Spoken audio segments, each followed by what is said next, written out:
మన భారతదేశాన్ని 800 సంవత్సరాలు మొఘలులు మరియు ఖిల్జియా ప్రభులు పరిపాలించారు. అదేవిధంగా 200 సంవత్సరాలు బ్రిటిషర్స్ పరిపాలించారు.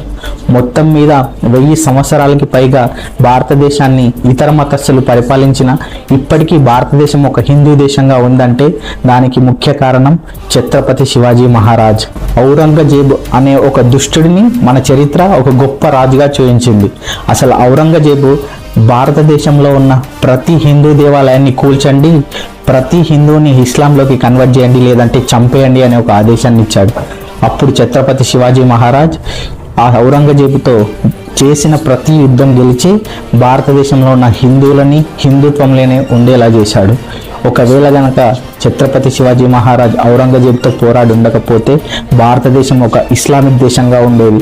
మనం ఇప్పుడు పూజిస్తున్న ఏ గుడిలు ఉండేవి కావు, మనం పూజిస్తున్న ఏ గ్రంథాలు ఉండేవి కావు. భారతదేశంలో ఇప్పటికీ సనాతన ధర్మం, హిందూ ధర్మం బ్రతికి ఉంది అంటే దానికి ముఖ్య కారణం